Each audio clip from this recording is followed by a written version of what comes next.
तो चलिए आज मुंशी प्रेमचंद की एक बहुत ही खास कहानी ईदगाह, इसके संसार में थोड़ा गहरे उतरते हैं। ये कहानी सिर्फ एक बच्चे के ईद के दिन की कहानी नहीं है, ये उससे कहीं कहीं ज्यादा गहरी है। बिल्कुल। हमारे पास कहानी के कुछ अंश हैं और आज हमारा मकसद है इसकी परतों को खोलना, उन मानवीय एहसासों को समझना जो प्रेमचंद ने, आप कह सकती हैं, बड़ी खूबसूरती से बुने हैं। बिल्कुल। कहानी की शुरुआत ही होती है ईद की सुबह के एक अद्भुत वर्णन से।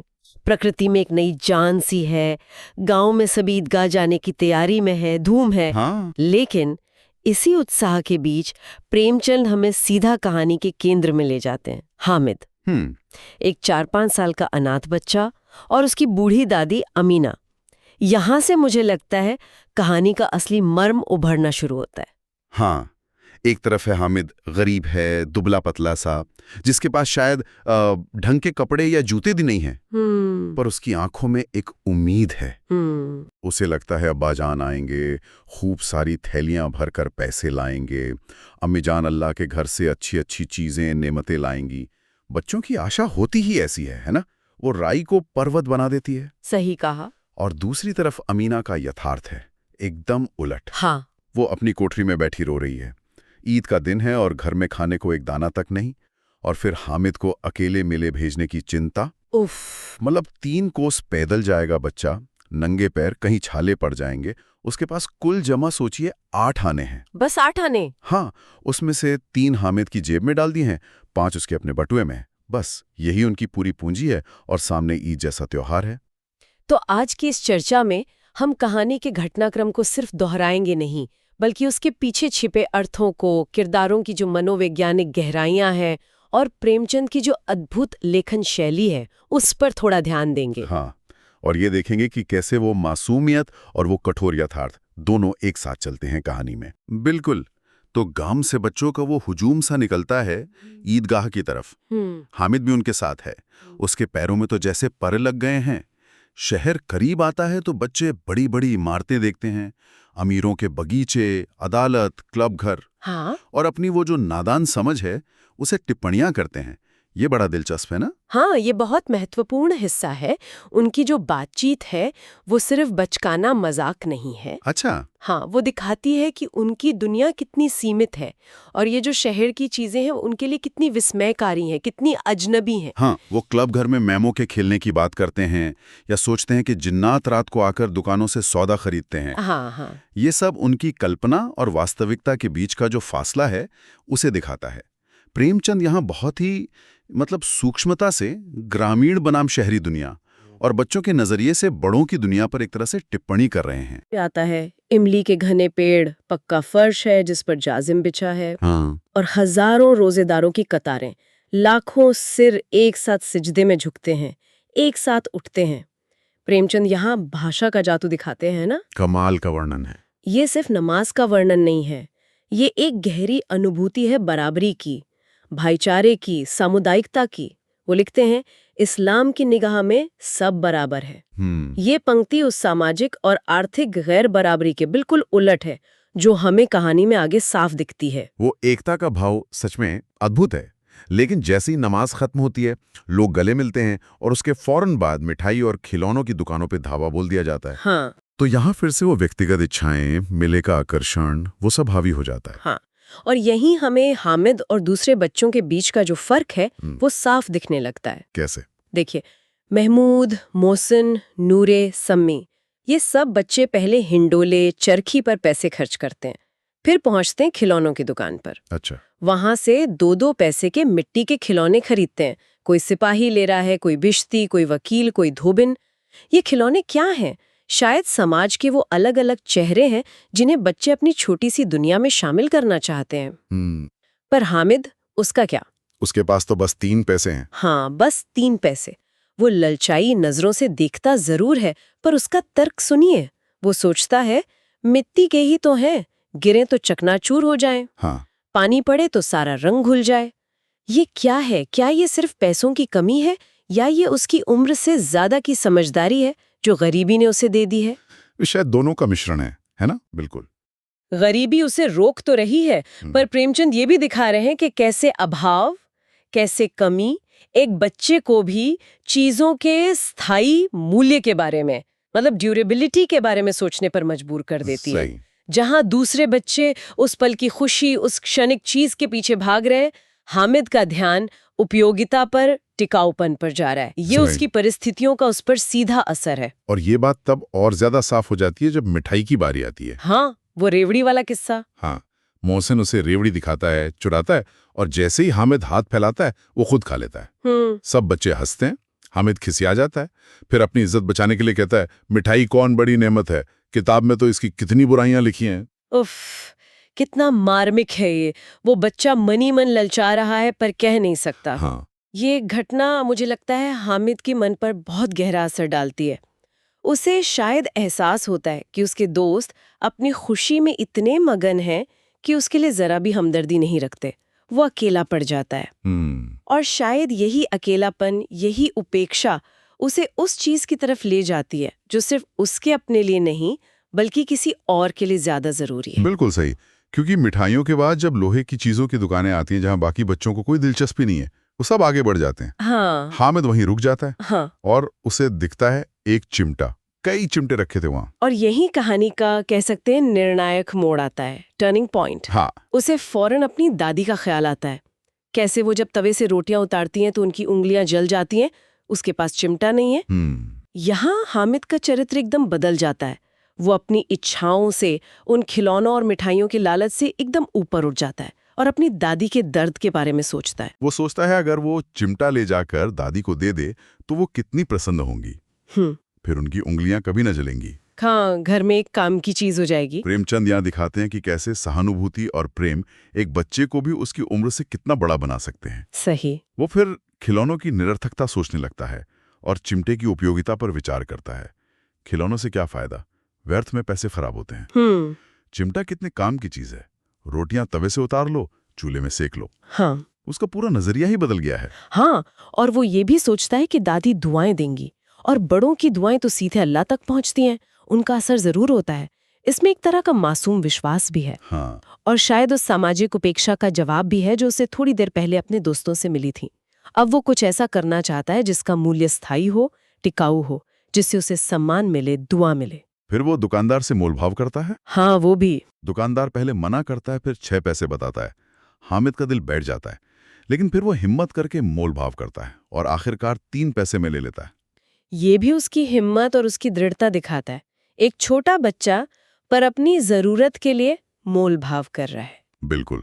और फिर जब उस चिमटे को कंधे पर रखता है बंदूक की तरह और शान से दोस्तों के पास लौटता है तो पूरा माहौल ही बदल जाता है। हाँ, अब शुरू होती है वो मशहूर बहस। हाँ। दोस्त मजाक उड़ाते हैं, ये चिमटा क्यों लाया पगले, इससे क्या खेलेगा। पर हामिद का आत्मविश्वास देखिए, वो अपने चिमटे को सिर्फ एक लोहे का औजार नहीं रहने देता, वो उसे एक योद्धा बना देता है, एक रुस्तम हिंद। कमाल है। हाँ, उसके तर्क सुनिए। कहता है जरा अपना भिश्ती जमीन पर गिरा दो, सारी पसलियां चूर चूर हो जाएंगी बच्चों की। मेरा बहादुर चिमटा आग में, पानी में, आंधी में, तूफान में बराबर डटा खड़ा रहेगा। क्या बात है। यहाँ प्रेमचंद सिर्फ बच्चों की लड़ाई नहीं दिखा रहे, ये कुछ और है। हाँ, क्या है ये? नहीं, ये असल में मूल्यों की लड़ाई है, वैल्यूज की। एक तरफ है वो मिट्टी के क्षणभंगुर सुंदर दिखने वाले खिलौने, हाँ। जो शायद तात्कालिक आकर्षण का प्रतीक हैं, और दूसरी तरफ है ये लोहे का, शायद दिखने में भद्दा लेकिन उपयोगी और मजबूत चिमटा। हाँ। जो स्थायित्व का, उपयोगिता का और यहाँ तक कि बहादुरी का प्रतीक बन जाता है। हामिद अपने तर्कों से इसी स्थायी मूल्य को स्थापित कर रहा है। और वो कैसे अपने चिमटे को हर खिलौने से बेहतर साबित करता है। कहता है कि उसका चिमटा चाहे तो उनके खिलौनों का क्या हाल कर सकता है। भिश्ती को डांटेगा तो वो पानी लाने लगेगा। हाँ। वकील साहब कुर्सी पर बैठेंगे तो चिमटा उन्हें जमीन पर पटक देगा और उनका कानून उनके पेट में डाल देगा। ये तो कमाल ही कर दिया। ये आखिरी बात तो सबको लाजवाब कर देती है।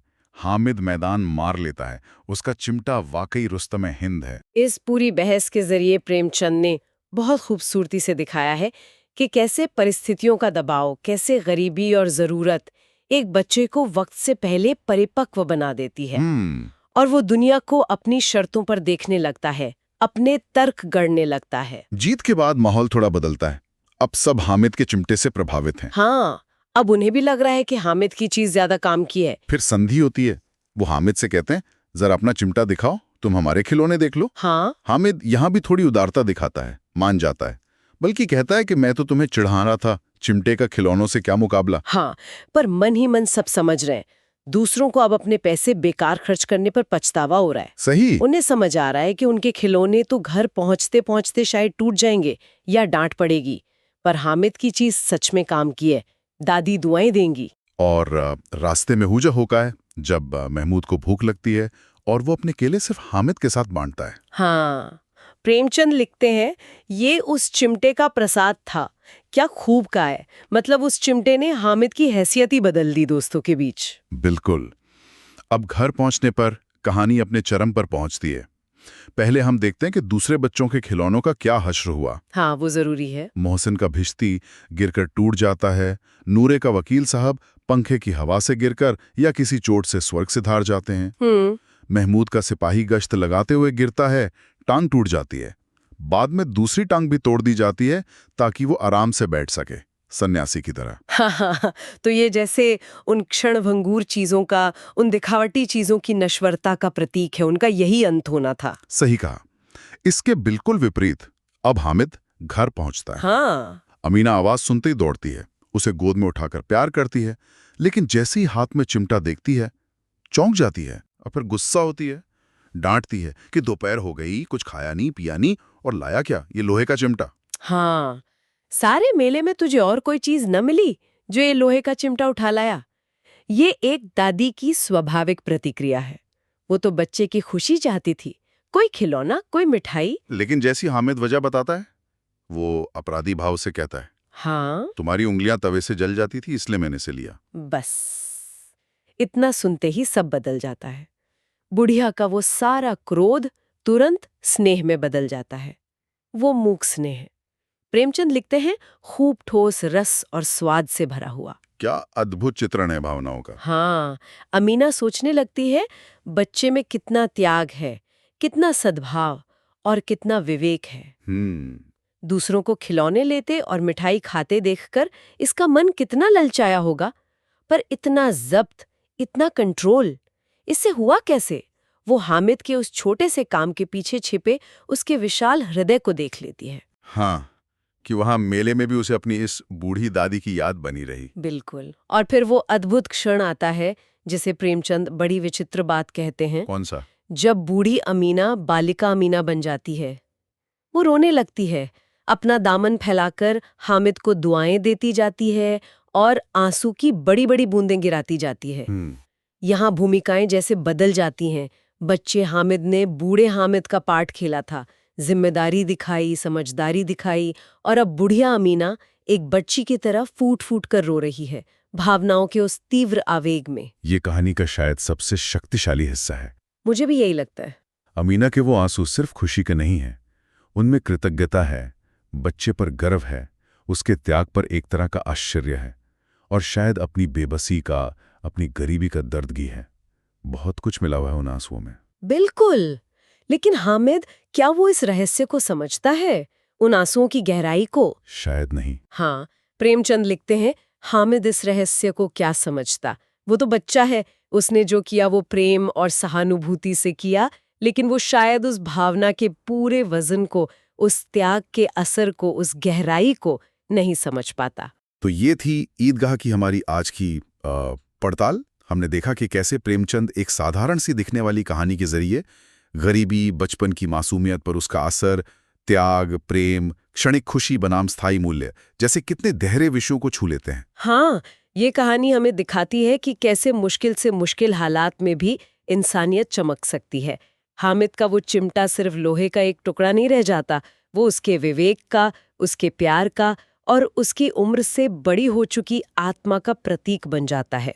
और कहानी का अंत हमें हामिद के उस रहस्य को पूरी तरह न समझ पाने पर छोड़ देता है। हाँ, और यहीं हम एक विचार के साथ अपने सुनने वालों को छोड़ सकते हैं। क्या? सोचने के लिए कि जब कोई इतना निस्वार्थ काम करता है, खासकर एक बच्चा, और वो शायद उस काम के भावनात्मक असर की पूरी गहराई को नहीं समझ पाता, तो इसका क्या महत्व है? क्या ये उस काम के वजन को, उसकी महानता को कम करता है, या फिर ये उसकी मासूमियत और पवित्रता को और ज्यादा उजागर करता है।